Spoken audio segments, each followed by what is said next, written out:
उन्हाने त्रस्त झालेल्या सोलापूरकरांना मागील 2 दिवसांपासून पावसाने चांगलेच झोडपून काढले आहे। यामुळे सखल भागांमध्ये आणि दाट लोकवस्ती असलेल्या परिसरात पावसाचे पाणी गेल्याने स्थानिक रहिवाशांना मोठी अडचण निर्माण झाली होती। पावसाळ्यापूर्वीच पालिका प्रशासनाकडून नालेसफाई केली आहे असा दावा करणाऱ्या पालिका प्रशासन यावेळी मात्र सपशेल फेल झाल्याचे चित्र पाहावयास मिळाले। मंगळवारी नूतन खासदार प्रणिती शिंदे यांनी शहर परिसरातील पावसाने बाधित झालेल्या भागांना प्रत्यक्ष भेट देऊन पाहणी केली।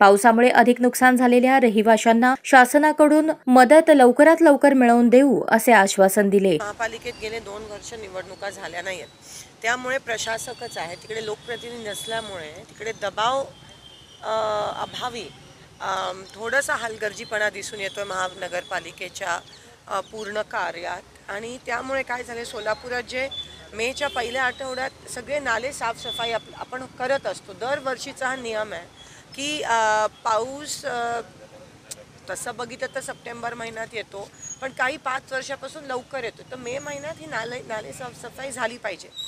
आता मी मगासपासून सगळे जेवढे सोलापूरचे मेन नाले आहेत तिथे मी जाऊन आली, असं एकंदरीत दिसून येते की हे फक्त वरवर झालंय काम, हे ज्या पद्धतीत झालं पाहिजे होतं ते झालं नाही आहे।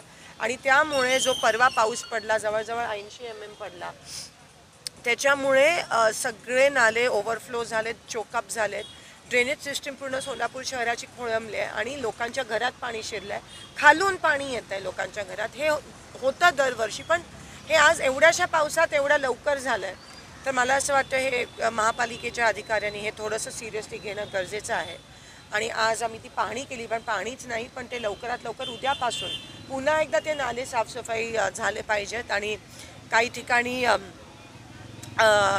स्टॉर्म ड्रेन क्लिनिंग झालं पाहिजे, ते पण झालं नाही आहे। आणि जो आपण 99 कोटीचा जो प्रस्ताव दिला आहे तो आचारसंहितेमुळे प्रलंबित होता। आता मी UD सेक्रेटरीना फोन करून तो लवकरात लवकर प्रस्ताव, जे आपले नाले आहेत तिकडे बाजूला भिंत बांधून त्याचं चांगलं अजून थोडंसं रिफर्बिश करून, म्हणजे जे आपली लोक जी नाल्यात कचरा गाद्या पण टाकतात, ते कुठेतरी पण आपले पण मला असं वाटतं जबाबदारी आहे, आपण पण त्याच्यात लक्ष देणं महत्त्वाचं आहे। काही ठिकाणी गाद्या, काही ठिकाणी बिच्छाने सगळं टाकलं आहे, तर ते त्याच्यामुळे पण चोकअप होतं आहे। तर ते थांबवण्यासाठी आता जी 99 कोटीची निधी मागितली ती ताबडतोब मिळाली पाहिजे, त्यासाठी मी प्रयत्न करून UD सेक्रेटरींशी पण बोलणार आहे।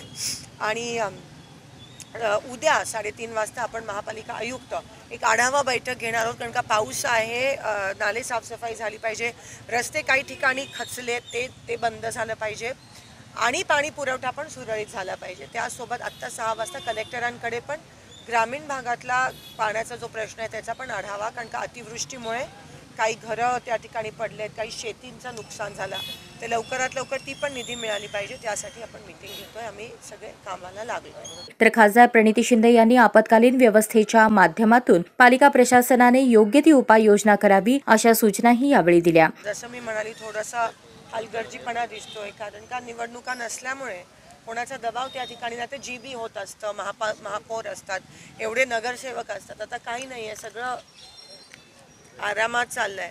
आणि म्हणून आता लोकांनी आमच्यात तो विश्वास दाखवला आणि आम्ही ताबडतोब तातडीने या बैठका घेतोय। आणि मी प्रशासनाकडून आशा बाळगते की त्यांनी लवकरात लवकर लोकांसाठी 24 तास आता कामाला लागून हे जी अडचण आहे ती दूर करावी। यावेळी पालिकेचे अतिरिक्त आयुक्त संदीप कारंजे, शहराध्यक्ष चेतन नरोटे आदी स्थानिक भागातील नागरिक उपस्थित होते।